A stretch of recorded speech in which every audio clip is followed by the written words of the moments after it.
You talk about moving on, that's something that's easy to say, but it's not necessarily as easy to execute. When you're holding on to something, you're actually saying, this is something that is important to me, that it left an indelible mark in your mind and it's left a mark on your spirit. But holding on by virtue of the words means that something is actually moving away. It's actually something that's moving away from you, and you're trying to hold up the process. You're trying to stop it, because even though it's not gone yet, it's still in your vision.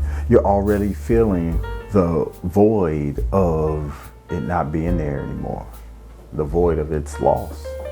Especially when you're talking about relationships. I mean, relationships will run their course. That's what I think they're meant to do. You know, and we try to hold on to them because we love this person and you want this thing to last forever. You know, that's kind of selfish in a lot of ways. You want that feeling that you get from them to last forever. But what about them? What if they're not feeling you like that? Then you're trying to hold on to something that mentally it's already gone. It's already over. And you just haven't reached a point of acceptance yet to say, okay, this is unhealthy. This is something that I have to move past so that I can get to whatever's behind that, whatever's up next for you. Understanding that nothing lasts forever. That doesn't mean you don't still love this person or have these feelings for them. But, you know, the thing about self-care is caring for self. You know, what's important is to cherish the time that you and that person probably spend together, you know, the romantic times, all of the times that you guys spend together, and learn from the things that didn't go right in the relationship, the things that caused the relationship to get to the point where one of the parties want to actually move in another direction without you. Because I mean, let's be real about it. If that other person has already made a conscious decision and said, I don't want to be with you, that's something that you just have to confront. You have to tackle it head on and say, okay, you know, I've been there, man. You know, I've been in love and I've been in loss. And the longer I tried to hold on to the love that was no longer there, the worse I felt and the worse things got. The more the communication between us broke down, because she wasn't trying to hear shit that I had to say anymore, you know. But I'm still holding on to what was. And in my head, it was almost like, I can't believe she don't, still feel this way about me. Man, that's deep. That's deep. Like, oh, but it's the truth. And the older you get, the more you realize that it was supposed to be that way. You know, that's not your destiny over there. That's just the destiny that you set for yourself in your mind. But that is not your destiny, because your destiny is, it's not going to be running in the other direction. To grow as a person, you have to deal with not only life, but you have to deal with loss. Whether that's a bad relationship or whether it's death, it's still a loss. It's still a void that's left. If that person meant anything to you to begin with, it's going to be a void there. You're going to be in the valley, so to speak, but the valley is not necessarily a bad place. The valley is, in a lot of ways, a place of healing, a place of peace. That's just like if you're in a relationship that goes bad, you don't jump to the next relationship.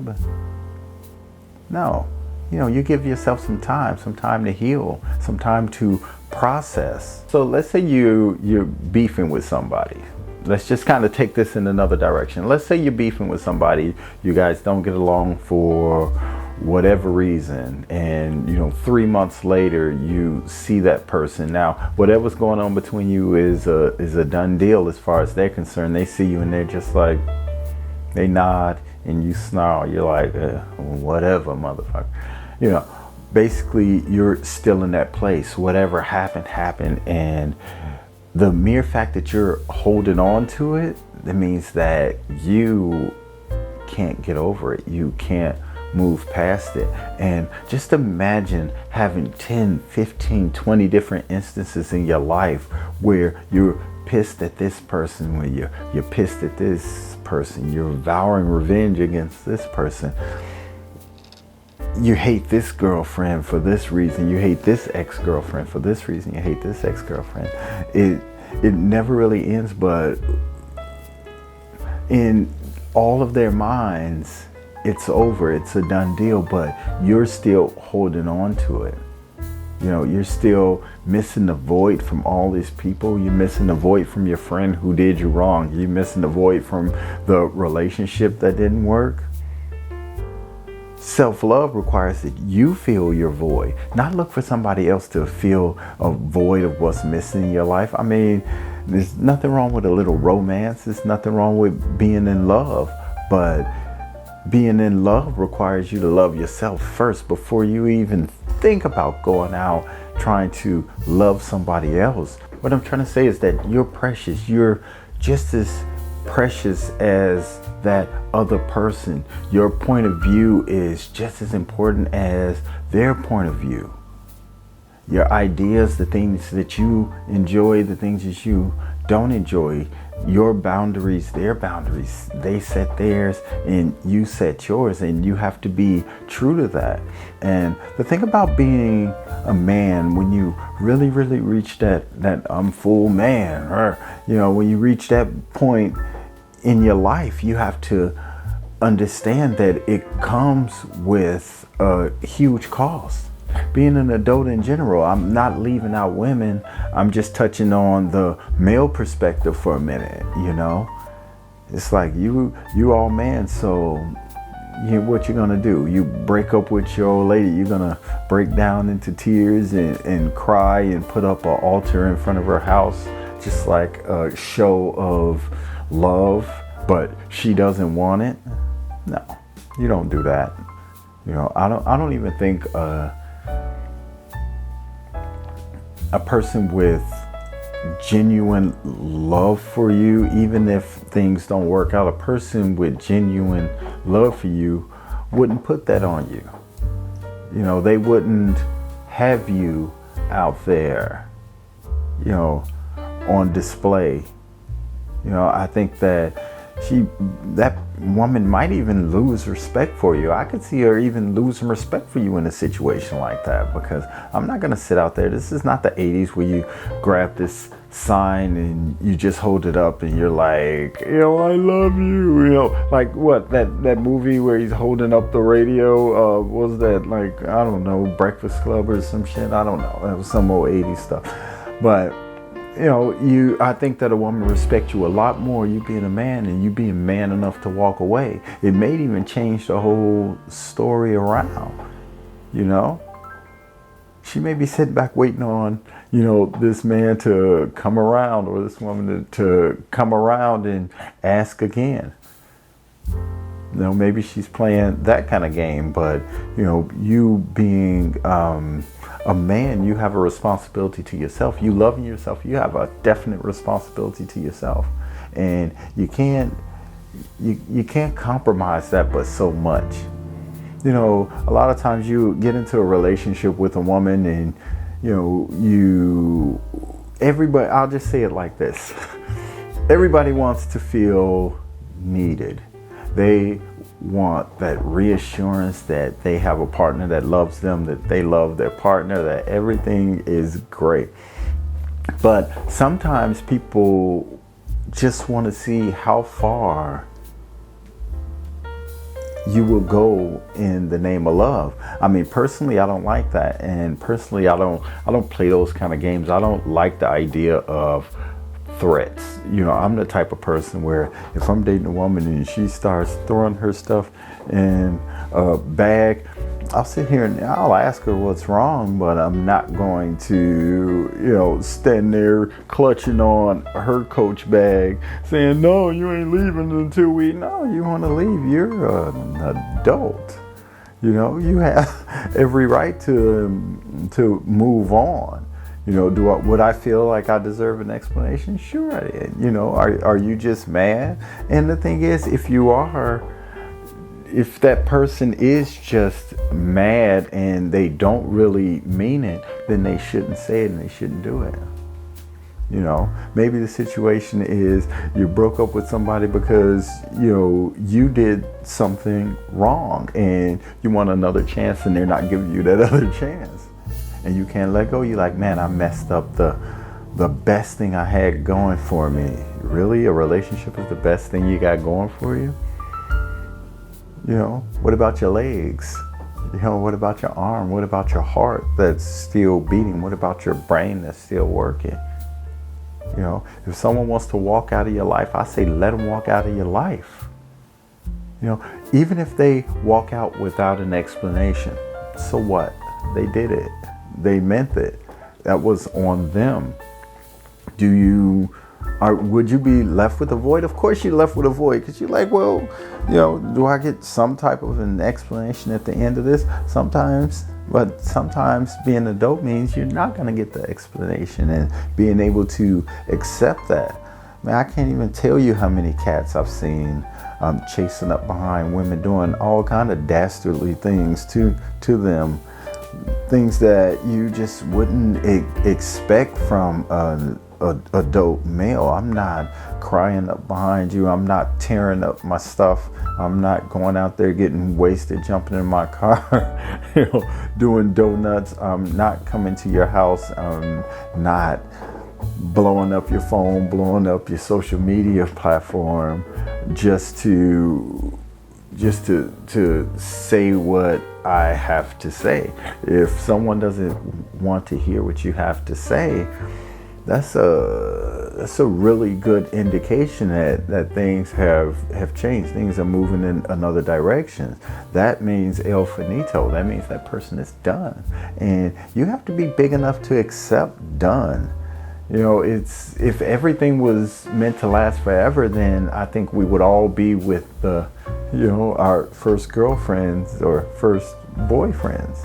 The point I'm trying to make, man, is that when you reach a point of acceptance that things are over, man, I'm telling you, it'll give you so much clarity in your life. You're gonna look at your life, you're gonna be like, okay, this is where I am. I mean, think about it like this. Let's say you're dating someone and everything's good, and then you break up. Okay, you're not together anymore. So now you look at yourself in the mirror and you don't recognize yourself because you're not getting your hair right. You're not washing your face. You're not keeping your clothes clean. You're not keeping your car clean. You're not keeping your crib clean. You're overindulging all the time. Come on, man. That is a clear indication that you have work to do as far as self-love goes.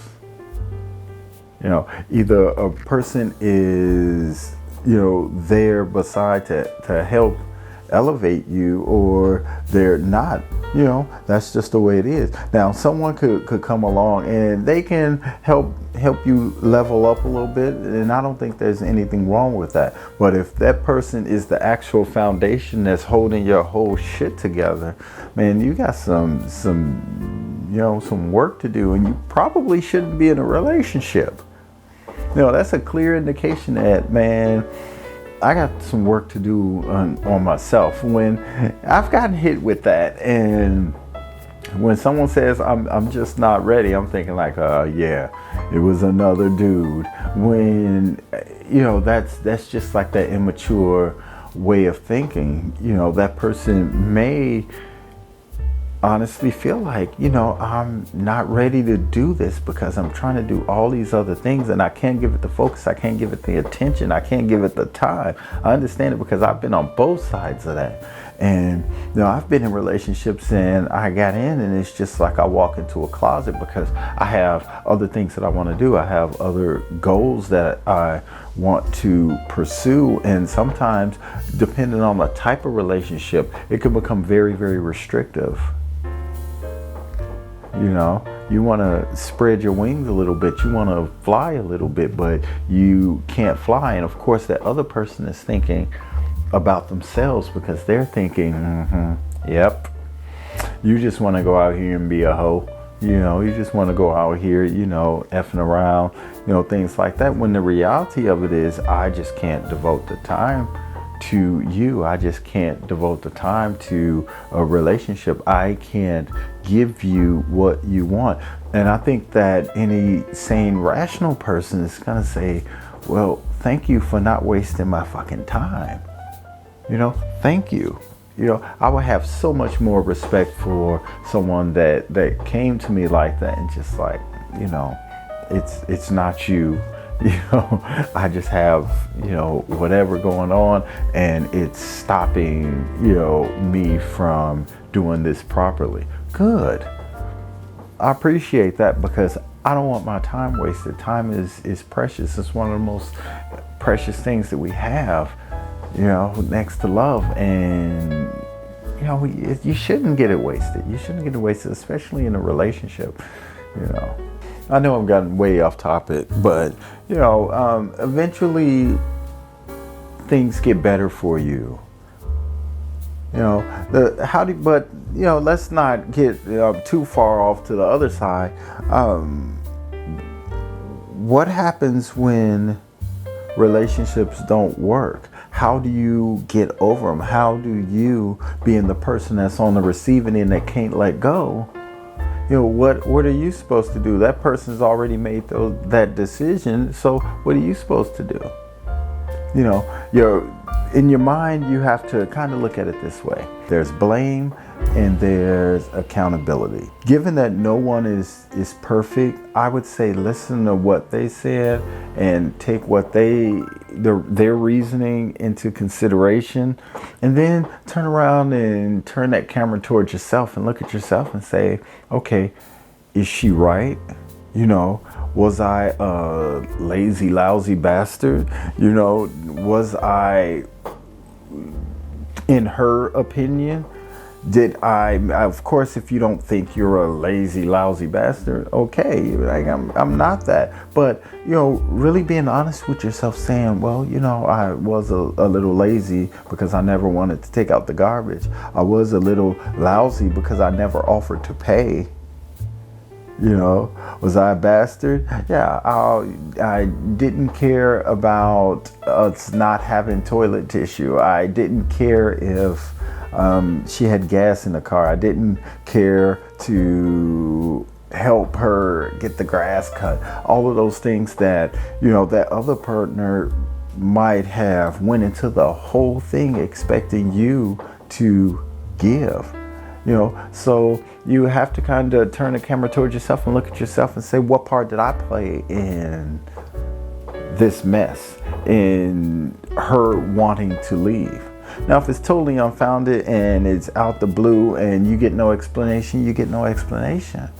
But at some point, regardless to whether you agree or not, regardless to whether you got an explanation or not, there has to become a point of acceptance. And once you reach that point of acceptance, then you're ready to move on. You can take accountability for the things that you didn't do right in the relationship, whether that other person takes accountability or not, you never know. But at the end of the day, that's part of your healing process. Taking that accountability, assigning blame, and taking that accountability is what's going to help you move forward.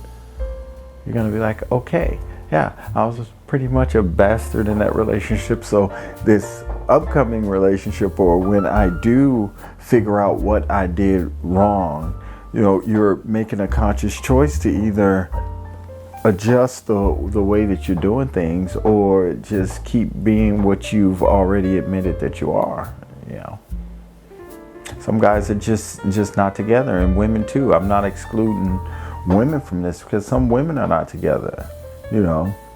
There's stories all the time about, women that, dog the shit out of men, not always the other way around. That's all right. It's just something they have to deal with. Every man has to accept that, he's not every woman's end all be all, and every woman has to accept that no matter how fat the ass is, no matter how beautiful the smile, maybe you're just not his end all be all either. That's life. But moving on requires us to analyze what happened and then give yourself some time. After you've done that, give yourself some time. Sit back and just do you. Concentrate on things that are important, that are easy to. It's easy to fall off when you come to a crossroads in a relationship, because you're trying to serve yourself, you're trying to serve this person, you're trying to serve your greater purpose, and sometimes it's unfortunate, but sometimes that significant other is the person that suffers on the road to what you feel is your destiny. I'd say keep moving forward no matter what.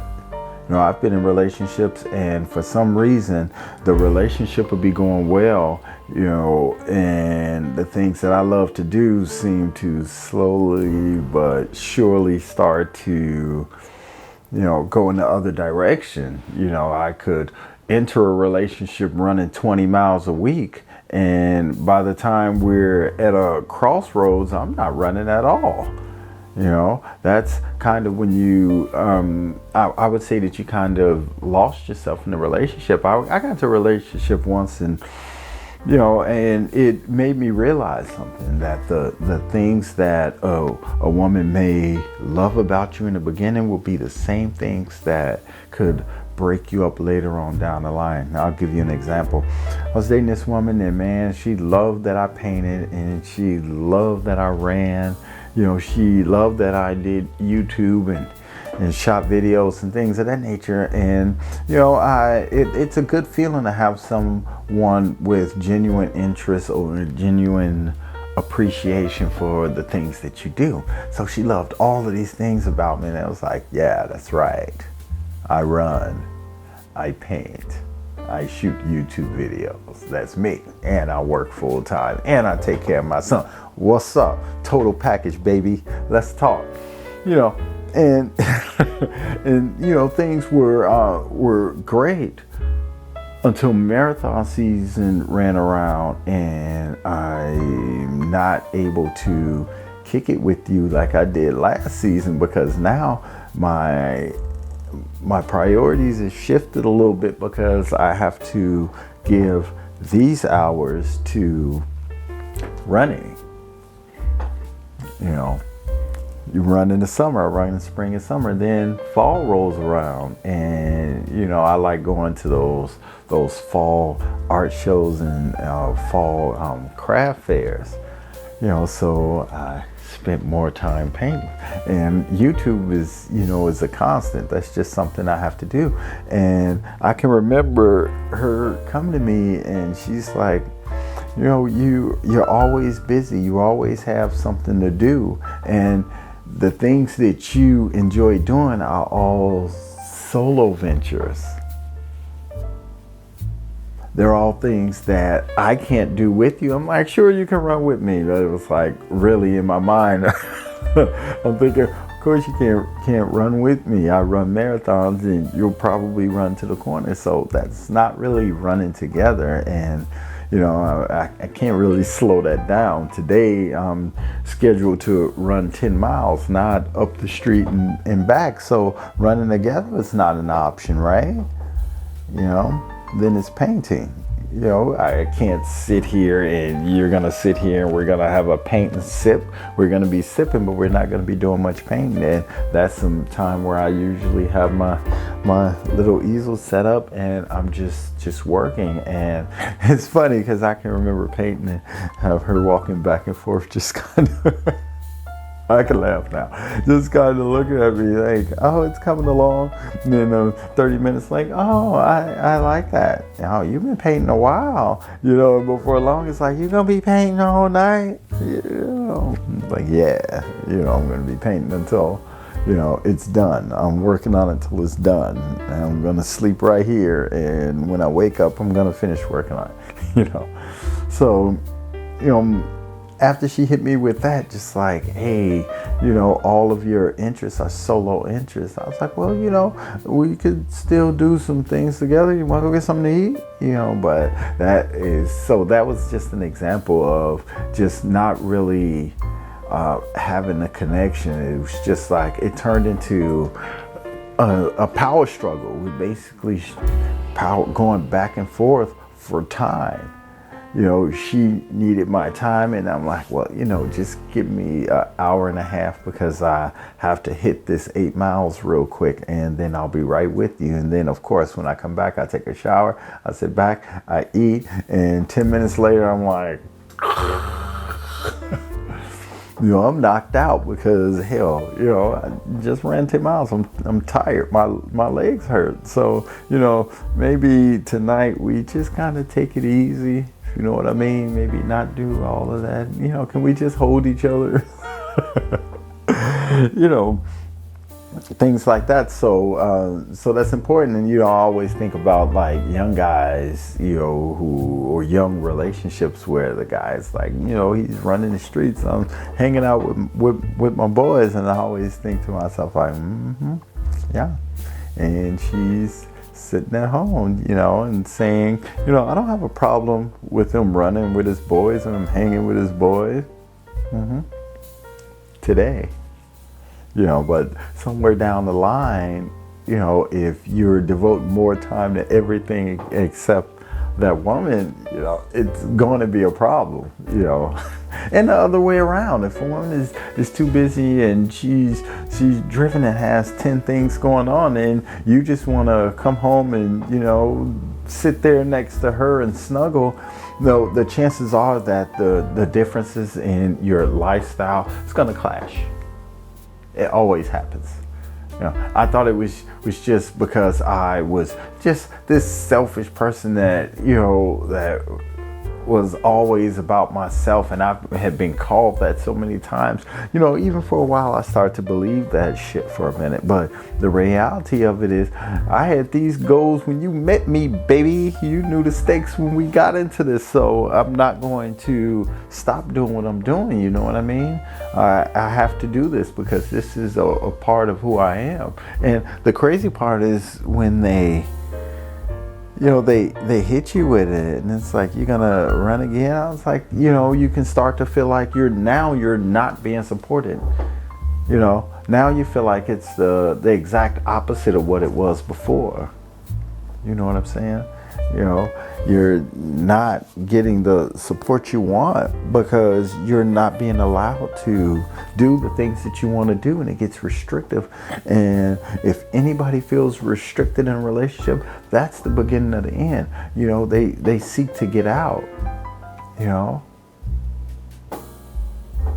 Maybe your place in their life is filling a void, just like their place in your life fills a void. And if you're out doing all these other things, you're not necessarily filling the void that they have you slotted to fulfill. It's just my thoughts on letting go. It's not easy, but it is definitely necessary. If it's a part of life that you should at some point grow to understand. At some point you have to understand that, it's not always about forever. Sometimes it's just a reason or a season. It's not always a lifetime.